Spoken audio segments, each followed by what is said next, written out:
Hello, உங்களை இந்த ஆழமான அலசலுக்கு வரவேற்கிறோம். இன்னைக்கு நம்ம டாபிக் இன்னைக்கு மார்க்கெட் ஏன் இவ்வளவு தூரம் இறங்கிச்சு, இதுக்கு பின்னாடி இருக்கிற குளோபல் விஷயங்கள் என்ன, இனிமேல் மார்க்கெட் எப்படி இருக்கும் அப்படிங்கறத பத்தி தான் இன்னைக்கு நாம பேச போறோம். எக்ஸாக்ட்லி, ரொம்ப முக்கியமான டாபிக் இது. ஆமா. சோ இந்த வீடியோவை லைக் பண்ணுங்க, நம்ம சேனலை சப்ஸ்கிரைப் பண்ணுங்க. உங்களோட இந்த ஆதரவு எங்களோட எஃபர்ட்டை மேலும் ஊக்குவிக்கும். அப்புறம் இன்னொரு முக்கியமான சர்வீஸ் அனௌன்ஸ்மெண்ட். நாங்க இப்போ போர்ட்ஃபோலியோ அனாலிசிஸ் மற்றும் ரீஸ்ட்ரக்சரிங் சர்வீஸ் ஆஃபர் பண்றோம்.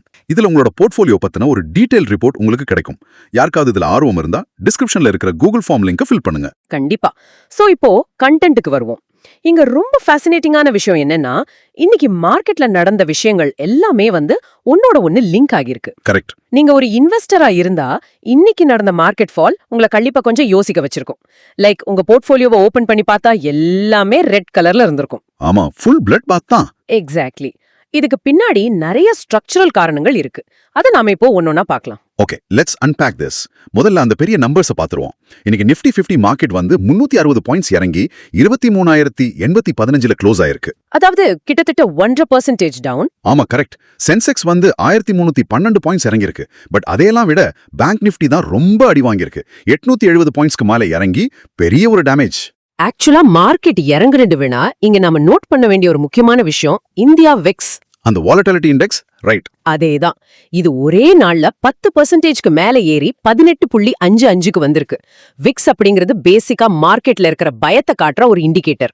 ஓஹோ, சோ அது ஏறுனா மார்க்கெட் ரொம்ப பேனிக் ஆகுதுன்னு அர்த்தம். ஆமா, இது ஏறுச்சுன்னா ஆப்ஷன்ஸ் பிரீமியம் ரொம்ப மாறும், மார்க்கெட் ரொம்ப ஷார்ப் ஆகும். சோ சென்டிமெண்ட் இப்ப பாத்தீங்கன்னா டிசிசிவா பேரிஷா இருக்கு.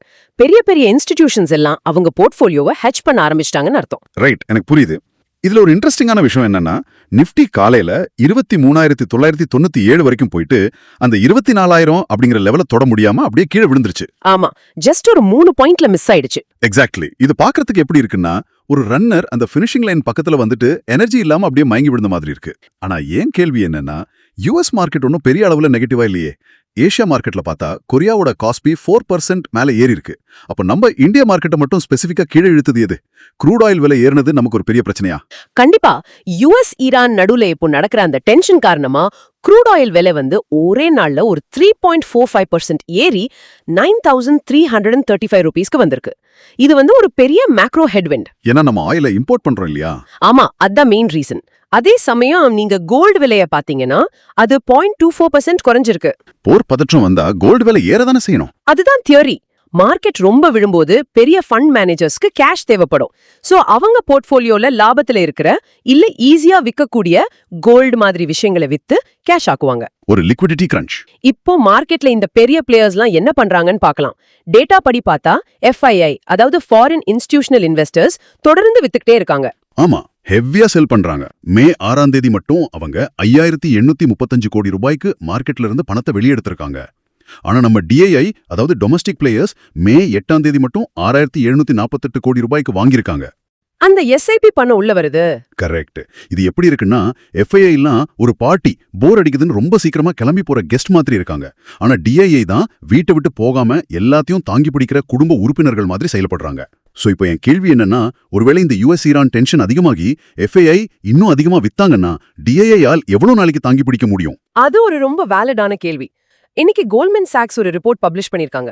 ஓ, அவங்க என்ன சொல்றாங்க? அதுல அவங்க என்ன மென்ஷன் பண்ணிருக்காங்கன்னா, ஆசியாவோட மத்த மார்க்கெட்டுகளை விட இந்தியா மார்க்கெட்ல ரிஸ்க் ரிவார்ட் ரொம்ப கம்மியா இருக்குன்னு சொல்லிருக்காங்க. அதாவது வேல்யூவேஷன் ரொம்ப எக்ஸ்பென்சிவ் ஆயிடுச்சுன்னு சொல்றாங்களா? எக்ஸாக்ட்லி. அதனாலதான் FII பணத்தை இங்க இருந்து வெளியே எடுக்கிறாங்க. அவங்க லாஜிக்கலா பாக்குறாங்க. இப்போதைக்கு மியூச்சுவல் ஃபண்ட்ஸ் அப்படி இன்சூரன்ஸ் பணம் மூலமா DII மார்க்கெட்டை பேக் ஸ்டாப் பண்ணி காப்பாத்திட்டு இருக்காங்க. பட் அதுக்கு ஒரு லிமிட் இருக்குமே. ஆமா, அதான் பிரச்சனை. FII செல்லிங் தொடர்ந்து நடந்துகிட்டே இருந்தா DIIயோட ஃபயர் பவர் கண்டிப்பா டெஸ்ட் செய்யப்படும். ஒரு கட்டத்துல ரீட்டைல் இன்வெஸ்டர்ஸ்க்கு பேனிக் வந்தா இந்த கேஷ் ஃப்ளோ நின்னுடும். ரைட், அது பெரிய சிஸ்டமிக் ரிஸ்க். சரி, செக்டார் வைஸ் என்ன நடக்குதுன்னு பாப்போம். மார்க்கெட் இவ்வளவு மோசமா விழும்போது எல்லா செக்டாரும் விழலையே. ஆமா, அங்கதான் செக்டார் ரொட்டேஷன் நடந்திருக்கு. ஃபார்மா செக்டார் பாத்தீங்கன்னா பாசிட்டிவ்ல முடிஞ்சிருக்கு, ஒரு 0.25% ஏறி இருக்கு. FMCGயும் பாசிட்டிவ் தான்.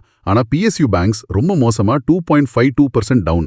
ஆட்டோ செக்டாரும் 1.8% கீழே விழுந்திருக்கு. கரெக்ட். இது எப்படி இருக்குன்னா, எல்லா இடத்துலயும் மழை பெய்யும் போது இந்த ஃபார்மாவும் FMCGயும் மட்டும் ஒரு கொடை பிடிச்சிட்டு தப்பிச்ச மாதிரி இருக்கு. ஆக்சுவலா அந்த ரெண்டு செக்டார்ஸையும் டிஃபென்சிவ்ஸ்னு சொல்லுவாங்க. ஓகே, டிஃபென்சிவ்ஸ்னா மார்க்கெட்ல பயம் வரும்போது இன்வெஸ்டர்ஸ் வந்து ரொம்ப பாதுகாப்பான எப்பவும் டிமாண்ட் இருக்கிற கம்பெனிகளை தேடி போவாங்க. சோப்பு, பிஸ்கெட், மருந்து இதெல்லாம் மக்கள் எப்பவும் வாங்குவாங்க இல்லையா? ஆமா, அதான் டாடா கன்சியூமர் ஸ்டாக் இன்னைக்கு 8% ஏறி 52 வீக் ஹைக்கு போயிருக்கா. எக்ஸாக்ட்லி.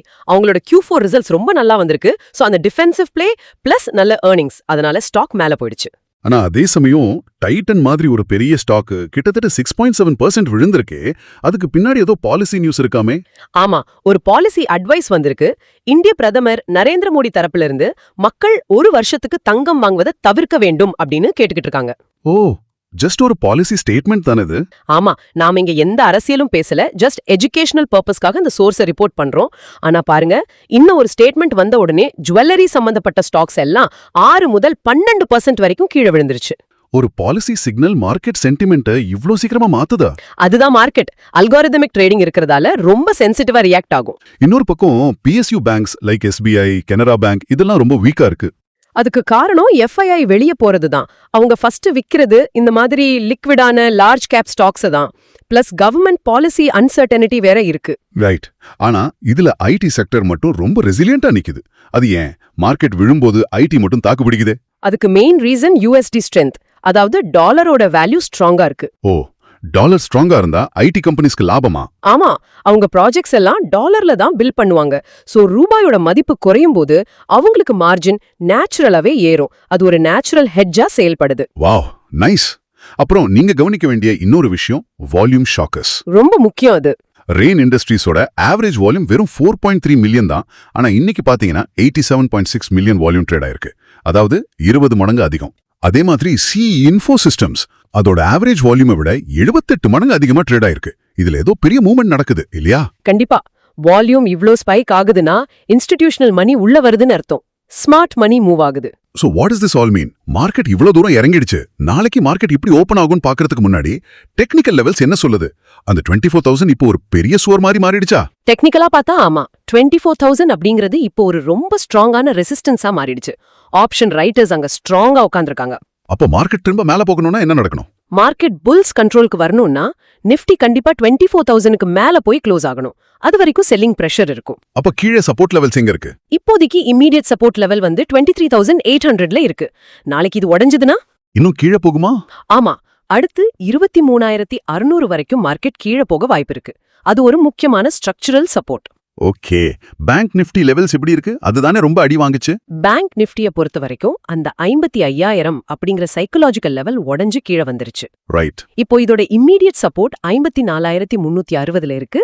மேல ரெசிஸ்டன்ஸ் பாத்தீங்கன்னா 55,310ல இருக்கு. சோ மார்க்கெட் ரொம்ப வாலடைலா தான் இருக்கும். ஓகே, சோ இன்னைக்கு நாம நிறைய கவர் பண்ணிட்டோம். FII தொடர்ந்து வித்துக்கிட்டு இருக்கும் போது DII, அதாவது நம்ம ஊரு இன்வெஸ்டர்ஸ் மட்டும்தான் மார்க்கெட்டை தாங்கி பிடிச்சிட்டு இருக்காங்க. இந்த மாதிரி குளோபல் டென்ஷன்ஸ் அப்புறம் க்ரூட் ஆயில் விலை உயர்வு இருக்கும்போது ரீட்டைல் இன்வெஸ்டர்ஸால மட்டும் எவ்வளவு காலத்துக்கு இந்த மார்க்கெட் வீழ்ச்சியை தடுத்து நிறுத்த முடியும்? இத பத்தி நீங்க கண்டிப்பா யோசிக்கணும். ரொம்ப ரொம்ப வேலிடான ஒரு ப்ரொவாகேட்டிவ் தாட் இது. தேங்க்ஸ் ஃபார் வாட்சிங் திஸ் வீடியோ. இன்னைக்கு நாம டிஸ்கஸ் பண்ண இந்த டாபிக் பத்தி உங்களோட தாட்ஸை கண்டிப்பா கமெண்ட்ஸ்ல ஷேர் பண்ணுங்க.